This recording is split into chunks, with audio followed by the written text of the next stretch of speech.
राधे राधे। तो मित्रों, पिछले टॉपिक में हमने ये जाना कि कौन सी गीता पढ़नी चाहिए और कैसे पढ़नी चाहिए। तो अब हम गीता का विधिवत अध्ययन अपन यहाँ पर प्रारंभ कर रहे हैं। तो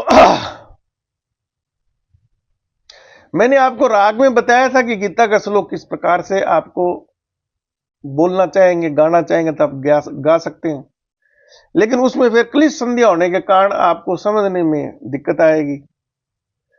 तो मुक्तानंद जी की, स्वामी मुक्तानंद जी की गीता है ना, वो गव्य गाय वाणी है, तो उसमें बड़ी क्लिष्ट संधियां हैं। आप चाहो तो उसको भी मैंने दोनों को ही मैं पढ़ूंगा यहाँ पर, और दोनों का ही उन्होंने किस प्रकार से संधियां की है, उसके अर्थ क्या है, फिर उनका जो अनुवाद किया है उसमें उन्होंने कहा त्रुटियां की है, उस पर हम ध्यान रखेंगे।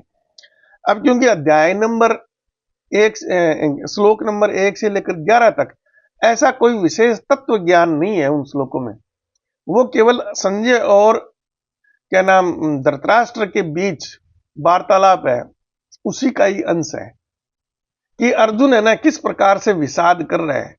और फिर श्लोक नंबर 12 से कृष्ण भगवान बोलना शुरू करेंगे।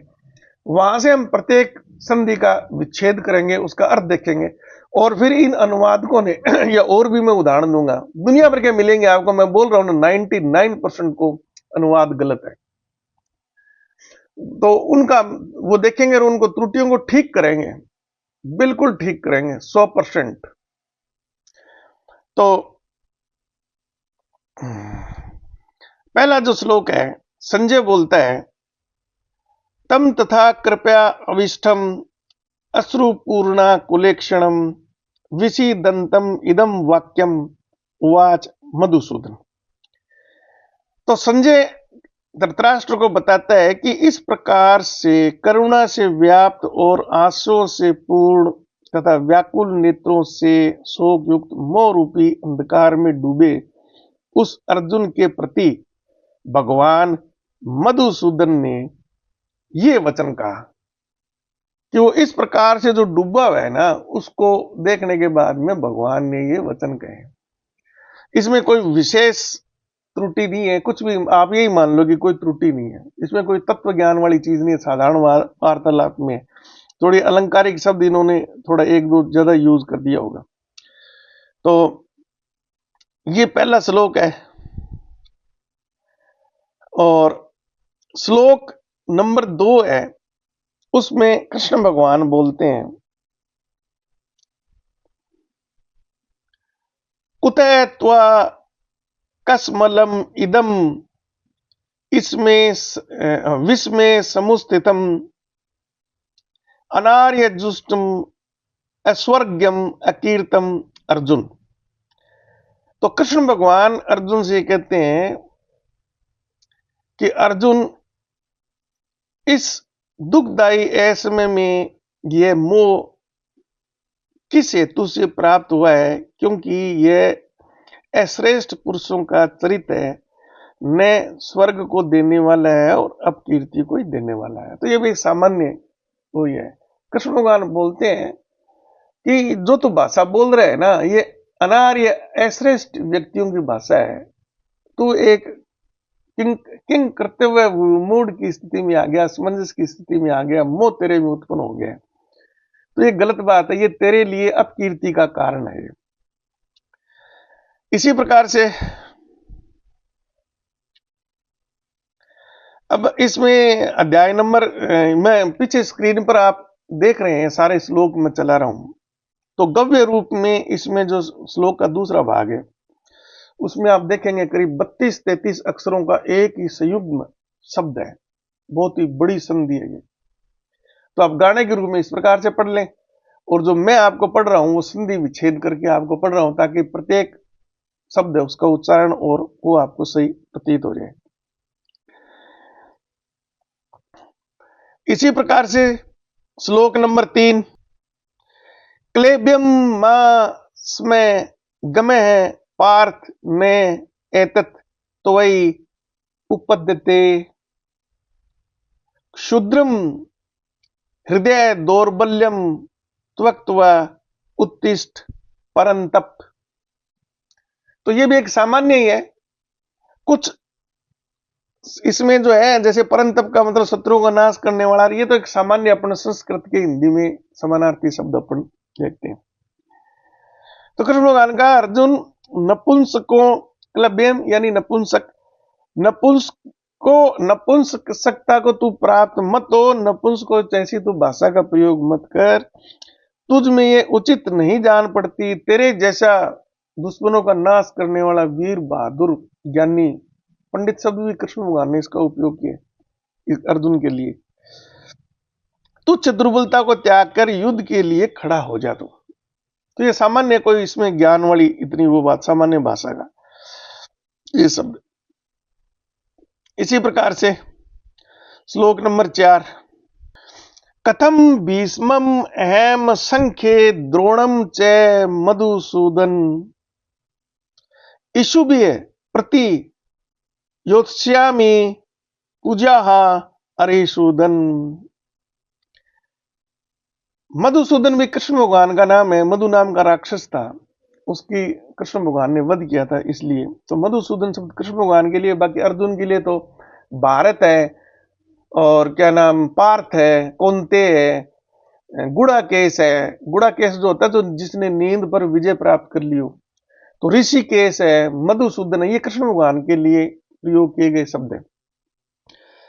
हे मधुसूदन, अब अर्जुन बोलता है, हे मधुसूदन, मैं रणभूमि में किस प्रकार बाणों से भीष्म पितामह और द्रोणाचार्य के विरुद्ध लड़ूंगा, क्योंकि हे अरिसूदन भी कृष्ण भगवान के लिए ये दुश्मनों का नाश करने वाला, ये दोनों ही पूजनीय है। तो ये साधारण ही है, अभी द्रोणाचार्य और भीष्म पितामह जैसे जो मेरे लिए पूजनीय है, उनको मैं बाणों से कैसे संहार करूंगा, कोई इसमें विशेष ज्यादा वो नहीं है। 12वें से ही सही श्लोक प्रारंभ होंगे। अब आते हैं अपन श्लोक नंबर 5। ये थोड़ा बड़ा श्लोक है।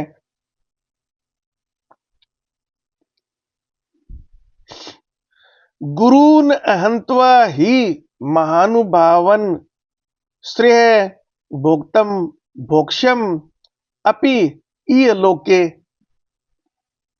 हत्वा अर्थ कामान तू गुरून् इय एवं भुजिय भोगान रुधिर प्रदिग्धाम। तो इसमें भी कोई विशेष वो नहीं है, कोई चीज जो छोड़ी गई हो या नई चीज कोई जोड़ी गई हो। तो वो जो महानुभाव गुरुजनों को न मारकर इस लोक में भिक्षा का अन्न भी खाना कल्याणकारक समझूंगा। तो अर्जुन बोलता है कि मैं इनको मारने के बजाय न उस राज को मैं प्राप्त करूं और करूं, तो भिक्षा का अन्न खाना ज्यादा मैं श्रेय कर कल्याण कर कारक मैं समझता हूं, क्योंकि गुरुजनों को मारकर भी इस लोक में रुद्र से सने हुए अर्थ और कामरूप भोगों को ही तो भोगूंगा। यानी इनको मारकर मैं इनके रुद्र से सने हुए राज्य को भोगूंगा या अन्न खाऊंगा, तो वो मेरे लिए संभव नहीं है, मुझे ये उचित नहीं लगता, अर्जुन ये कह रहे हैं। अब आते हैं अपन श्लोक नंबर 6। ये भी बड़ा श्लोक है। न च एतत् विद्म कतरत न गरीय यत वा जयेम यदि वह न जयेषु यान एवं हत्वा न जिजी विषाम ते अवस्थित प्रमुखे धार्तराष्ट्र। तो यह भी कोई इतना विशेष ज्ञान के रूप में महत्वपूर्ण शब्द नहीं है, क्योंकि सीधा ये कि हम ये भी नहीं जानते कि हमारे लिए युद्ध करना और न करना इन दोनों में से कौन सा श्रेष्ठ है, अथवा ये भी नहीं जानते कि इन्हें हम जीतेंगे या हमको ये जीतेंगे, और जिनको मारकर हम जीना भी नहीं चाहते हो वे ही धृतराष्ट्र के पुत्र मुकाबले में खड़े हैं। तो सामान्य से है। तो अर्जुन कहता है कि धृतराष्ट्र के पुत्र हमारे सामने खड़े हैं, पहली बात हम जीतेंगे या हारेंगे, हम मरेंगे या मरेंगे, ये प्रश्न है। दूसरा, इनको मार भी दिया मैंने जिनको मैं मारना नहीं चाहता, तो वो भी फिर मेरे आत्मग्लानि रहेगी, मुझे दुख ही रहेगा। तो अब अपन चलते हैं श्लोक नंबर 7। श्लोक नंबर 7 भी काफी बड़ा श्लोक है। कार्पण्य 265 स्वभाव है पृच्छामि तवाम धर्म धर्म सम्मूढ़ चेता है यतः श्रेय है स्यात् निश्चितम ब्रह्मी तत् ये शिष्य ते अहम शादी माम तवाम प्रपन्नम। तो ये भी कोई विशेष इसमें कोई वो नहीं है, त्रुटि भी नहीं है, इसमें कोई इतनी वो उच्चारण वाली वो चीज नहीं है। कायरता रूप दोष से अपहत यानी सम्मिलित हुए स्वभाव वाला तथा धर्म के विषय में मोहचित हुआ मैं आपसे पूछता हूं कि जो साधन निश्चित कल्याणकारक हो वह मेरे लिए कहिए, क्योंकि मैं आपका शिष्य हूं, इसलिए आपके शरण हुए मुझको शिक्षा दीजिए। अब अर्जुन कहता है कृष्ण भगवान से कि जिस प्रकार से मेरे में कायरता आ गई है, मैं किंग कर्तव्य विमूढ़ हो गया हूं, आत्मग्लानि से भरा हुआ हूं, तो मुझे अपना शिष्य मानकर मुझे सही दिशा दिखाइए। श्लोक नंबर 8। नहीं प्रपश्यति मम अपनुधात यत शोकम अच्छोषणम इंद्रियाणम अवाप्य भूमो असंपन्नम हृदम राज्यम सुराणाम अपि च अधिपत्यम। तो ये भी सामान्य है, क्योंकि भूमि में निष्कंटक धन्य धान्य संपन्न राज्य को और देवताओं के स्वामी पने को प्राप्त होकर भी मैं उस उपाय को नहीं देखता जो मेरी इंद्रियों के सुखाने वाले शोकों को समाप्त कर दे। जो मेरे में अब दुख उत्पन्न हो गया है, जो इंद्रियों को सुखाने वाली यानी एकदम से ही सब प्रकार की इच्छाओं को मारने वाला जो दुख, जो आत्मग्लानि मेरे में उत्पन्न हो गई है, उससे मैं इनको एक निष्कंटक राज्य भी प्राप्त कर लूं, इनको मारकर और कर, तब भी मुझे वो उचित नहीं लगता है। नंबर 9।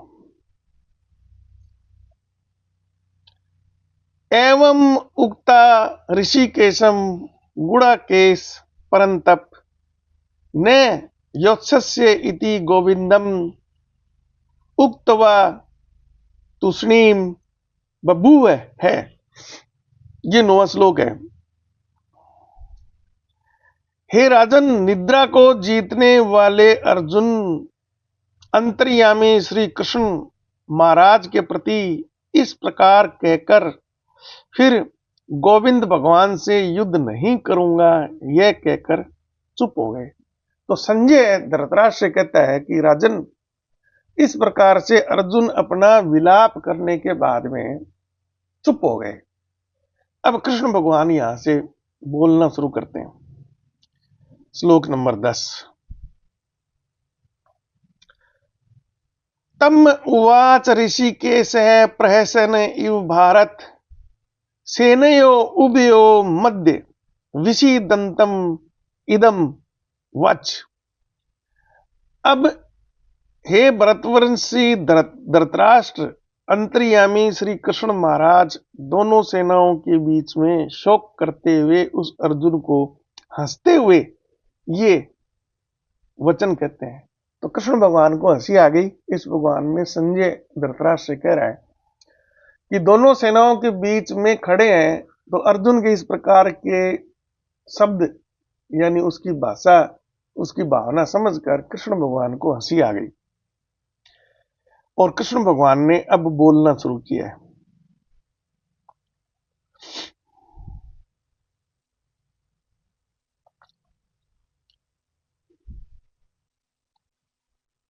तो श्लोक नंबर 11, यहां से पूरा ही ज्ञान प्रारंभ होगा। अब हम एक एक अक्षर का ध्यान रखेंगे। सोचान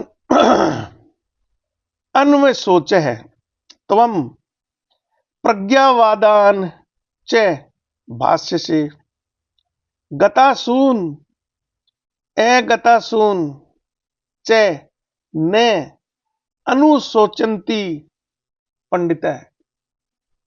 अब इसमें त्वम का मतलब तू है, सोच्यान का मतलब जिसके लिए हमें शोक नहीं करना चाहिए, अन्वशोच और उसके लिए हम सोच करते हैं। च का मतलब और, प्रज्ञावादान यानी पंडितों से वचनों को भाषा से बोलने वाला, गतासून जो मर गए हैं, जिनके प्राण चले गए हैं, अगतासून जो जीवित हैं यानी प्राण नहीं गए हैं, उनके लिए भी पंडित जन जो विद्वान है वो ऐसा नहीं बोलते। ये एक एक संधि करके इसका मैंने आपको अर्थ बताया। इसको वाक्य के रूप में अपन कैसे पढ़ेंगे? कृष्ण भगवान अर्जुन से कहते हैं कि तू नए शोक करने योग्य मनुष्यों के लिए शोक करता है और पंडितों से वचनों को कहता है। यानी कृष्ण भगवान बोलते हैं कि जिनके लिए सोच नहीं करना चाहिए उनके लिए शोक करता है, तो एक विद्वान की तरह बातें करता है। यानी या तो तू विद्वान नहीं है या तू गलत कर रहा है। विद्वान है तो तू गलत कर रहा है। परंतु जिनके प्राण चले गए हैं उनके लिए और जिनके प्राण नहीं गए हैं उनके लिए भी पंडित जन शोक नहीं करते। जो मर गए हैं उनके लिए भी विद्वान लोग शोक नहीं करते हैं और जो जिंदा है उनके लिए भी विद्वान लोग शोक नहीं करते। अब इसमें इसने ये रामपाल जी की है, रामपाल जी ने इसमें क्या जोड़ दिया है? प्राण शब्द जोड़ दिया अपनी इच्छा से। कृष्ण भगवान ने गतासून और अगतासून शब्द प्रयोग किया है, यानी जो जिंदा है और मर गए। मरे हुए में जिंदा व्यक्ति में किस चीज का फर्क है, उस चीज का कृष्ण भगवान ने नाम नहीं लिया है। स्क्रीन पर आप गौर से देखो, कहीं पर भी आपको प्राण नाम का शब्द संस्कृत के श्लोक में नहीं मिलेगा। नीचे इन्हीं महानुभावों ने इसकी संधि विच्छेद की है, उसके एक एक शब्द का अर्थ बताया।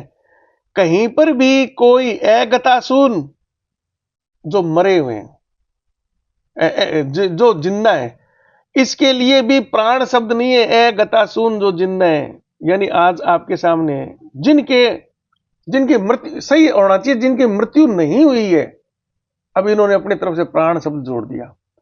अब यहां से क्या है कि गलतफहमी हो जाती है सामान्य आदमी में कि जो आदमी जिंदा है और जो वो मरता है तो उसमें से प्राण निकलता है। अब वो प्राण जैसी चीज में भटकता रहेगा, वो क्या चीज थी? वो सांस था या उसकी ऊर्जा थी जो उसमें शरीर में से निकल गई, या क्या था वो?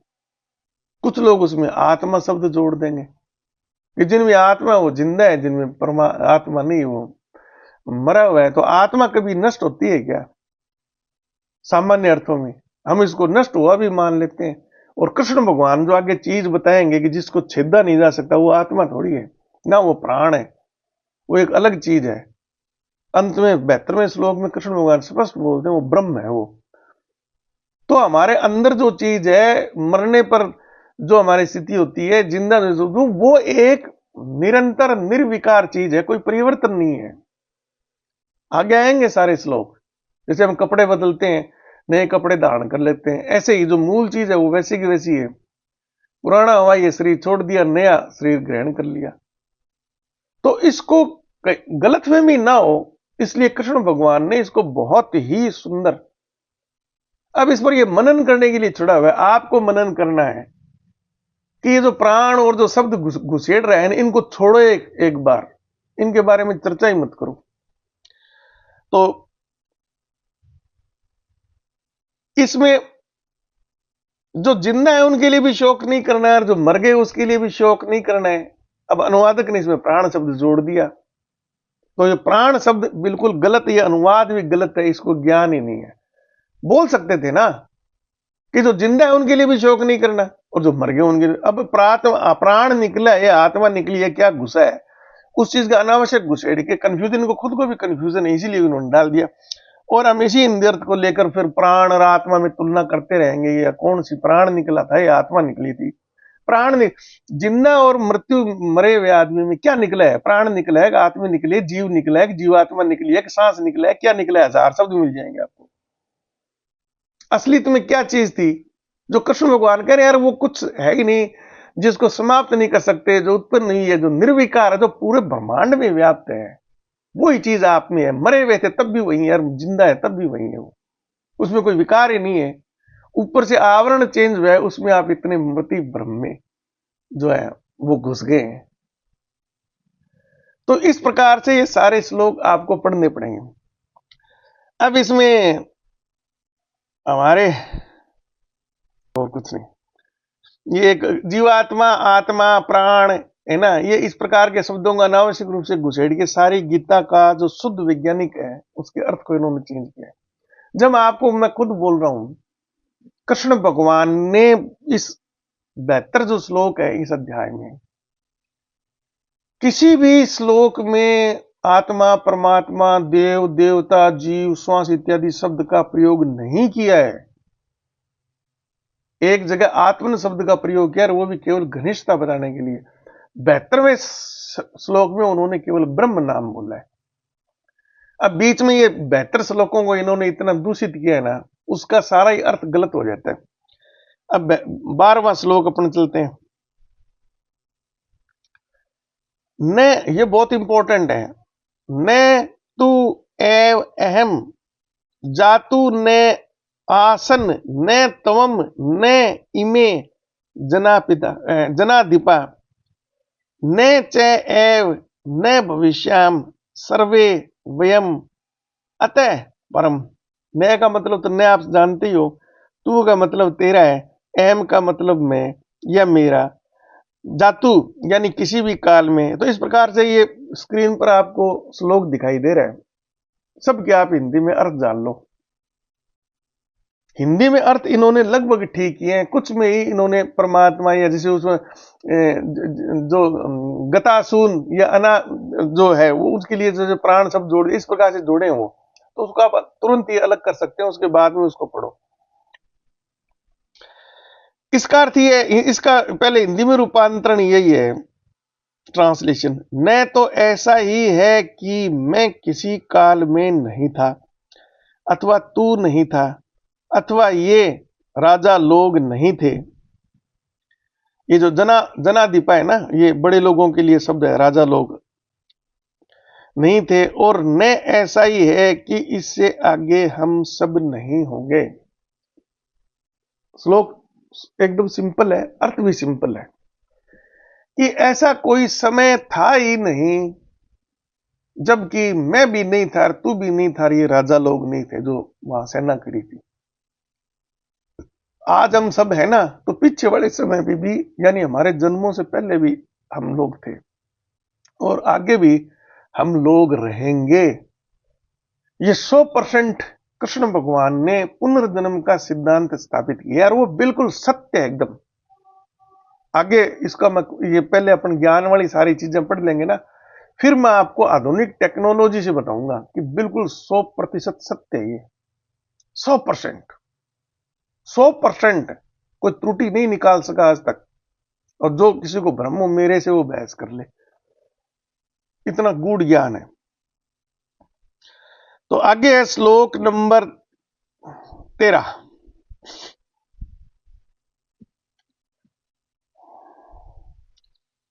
बहुत ही इंपॉर्टेंट श्लोक है।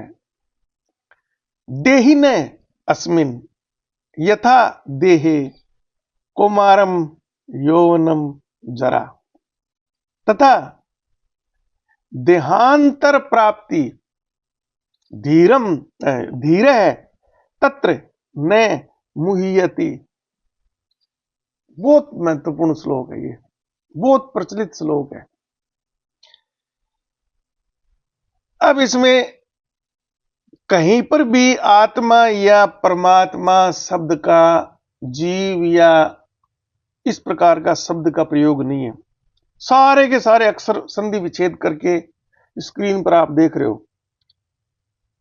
यथा मानी जैसे, देहिन, देहिन का मतलब है आपकी देह में जो चीज है। कृष्ण भगवान ने जीवात्मा या आत्मा या ब्रह्म किसी शब्द का प्रयोग नहीं किया। ये आप सोचो कि आपके शरीर में क्या चीज है।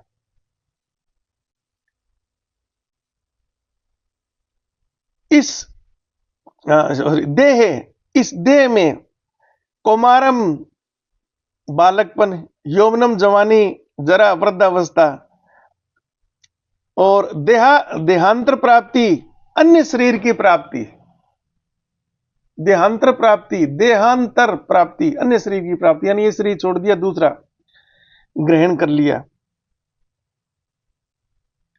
धीर यानी बुद्धिमान व्यक्ति, ज्ञानी व्यक्ति, मोहित यानी मोहित नहीं होते। तो कहीं पर भी आत्मा परमात्मा शब्द का प्रयोग नहीं है ना। एक एक अक्षर गौर से देखो आप स्क्रीन पर। अब इन्होंने इसका हिंदी अनुवाद किया है। अब अनुवाद में अपनी तरफ से किसी ने आत्मा घुसेड़ दी, किसी ने जीवात्मा घुसेड़ दी, किसी ने जीव घुसेड़ दिया। जितनी भी ट्रांसलेशन आपको गीता की इस प्रकार की मिलेंगे वो सबको मान लो अब अज्ञानी लोग है वो। अरे नीचे व्याख्या में कुछ भी बोलते रहो, कोई भी कहानी बोलते रहो, आपने अनुवाद के रूप में इसको, इन शब्दों को घुसेड़ दिया, त्रुटि तो कर दिया आपने इसको, मतलब अनुवाद ही करना नहीं आता। जब गीता का अनुवाद ही आप सही नहीं कर रहे तो गीता का अर्थ आप कहां से सही समझेंगे। अब रामपाल जी ने इसमें जीवात्मा नाम की एक चीज घुसेड़ दी।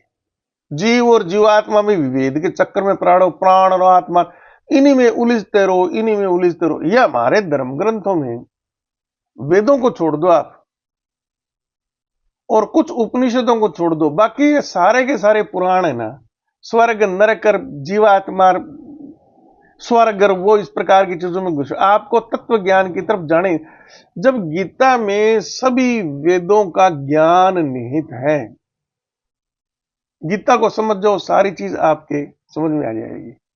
आत्मा, जीवात्मा, परमात्मा, ये इस प्रकार से जो प्राण, श्वास, इस प्रकार के जो शब्द हैं, एकम ब्रह्म द्वितीय नास्ति, दूसरी कोई चीज ही नहीं है। तो ये आत्मा और परमात्मा, जीवात्मा क्या, ये सारी की सारी ब्रह्म ही है ये। अब आपको क्या है, उनका पता नहीं है ना। जैसे उदाहरण के लिए बहुत अच्छा उदाहरण है, समुद्र है एक। पहले अपन ब्रह्मांड की बात तो बाद में करेंगे क्योंकि आपको अंतरिक्ष विज्ञान का ज्यादा जानकारी नहीं होगी। समुद्र आप सभी जाते हैं, आप आंखों से देखा हुआ है, बहुत से लोग तो सातों समुद्रों को भी देखा हुआ है।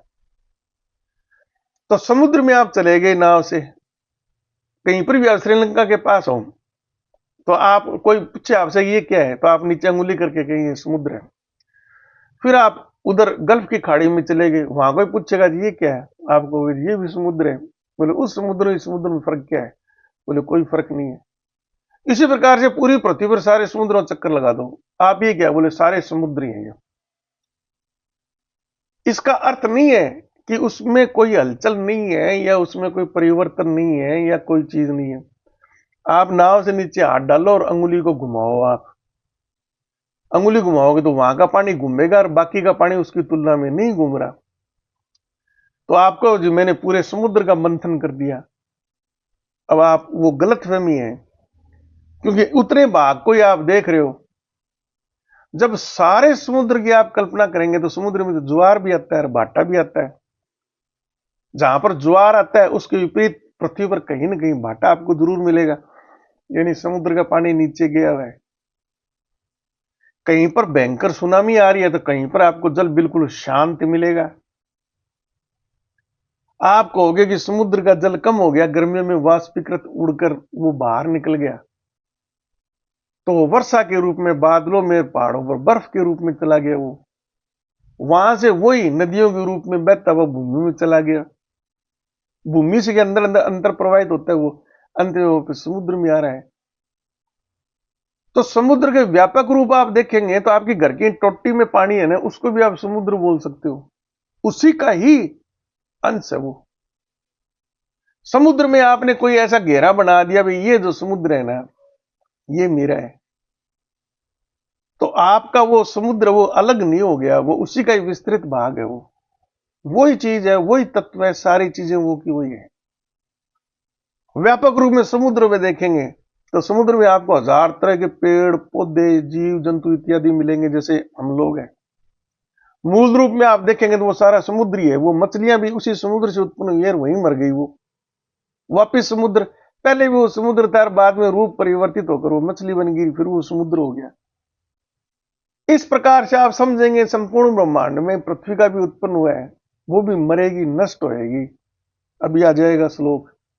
सूर्य भी आज आप देख रहे हो वो भी उत्पन्न हुआ है, नष्ट होएगा। हम क्या है, देह त्याग देंगे, नष्ट कुछ नहीं हुआ, हम भी नए रूप में अवतरित हो जाएंगे।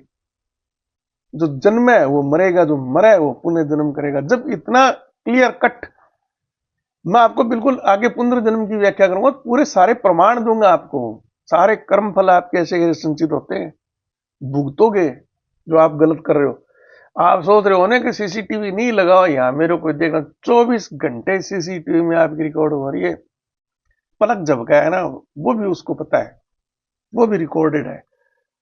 सबका हिसाब होता है, तुरंत ही हिसाब होता है, लगातार चलता रहता है हिसाब।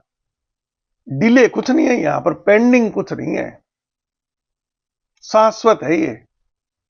चलो इसकी बाद में व्याख्या अपन करेंगे आगे जैसे जैसे हमारा टाइम आएगा। तो कृष्ण भगवान कहते हैं कि देहिन अस्मिन यथा देह कौमारम यौवनम जरा, कि जैसे हम लोग, हम मान लो क्या है वो, हम का मतलब यहां पर क्या है कि एक मूल तत्व है जो लगातार आगे चल रहा है। और जैसे हमारा शरीर है, एक छोटे समय के लिए मान लो कि अपन निर्विकार है ना, मृत्यु लोग को प्राप्त नहीं हो रही, जन्म से मृत्यु तो जिंदा ही है ना, इतने समय को ले लो। तो जब तक हम जिस प्रकार से अपने कपड़े पुराने होते जाते हैं, सॉरी, जिस प्रकार से हमारी काया बालपन से यौन अवस्था तो बदलती रहती है, उसी प्रकार से देहांतर प्राप्ति के पश्चात जब हमारी मृत्यु हो जाती है, यह भी कोई अचंभे वाली बात नहीं है। यानी एक सतत प्रक्रिया, जन्म हुआ है, मरेंगे, मरने के बाद क्या होगा, अगले श्लोक में आ जाएगा, आपका पुनर्जन्म हो जाएगा। तो देह में परिवर्तन होता है, सुबह शाम तक ही परिवर्तन होता है, हर दिन में होता है। छोटे बच्चों में तो हम बहुत जल्दी परिवर्तन देखते हैं। तो बोले कि जो ज्ञानी पुरुष है, धीर पुरुष है ना, वो इस चीज से मोहित नहीं होते कि हम जिंदा है या मर गए। जिंदा है तो मरेंगे, और मरे हुए तो निश्चित रूप से अगले हमें कोई न कोई योनि मिलनी है, तो उस मोहित नहीं होते। ये चीज है। अंदर क्या चीज हमारे चल रही है, इसके कृष्ण भगवान ने आपको सोचने के लिए बोल दिया कि जो सतत चीज क्या है। अब इन्होंने क्या है कि किसी ने जीवात्मा जोड़ दी, किसी, अभी एक महोदय इसमें और कुछ जोड़ देंगे, ये तो रामपाल जी का था। अब यही श्लोक है मुक्तानंद जी। अब इनका आप ऑर्गेनाइजेशन देखेंगे ना इंटरनेट पर जाकर, ओए होए होए होए, बड़े बड़े व्यापारी हैं, दुनिया भर की पुस्तकें, दुनिया भर की क्लासेस और ऑनलाइन और फीस और फलाना टिकट, और भगवान धारी मेरी तरह आपको दिखेंगे। ये सब व्यापारी हैं, ये इन्होंने एक अपना व्यापार कर रखा है।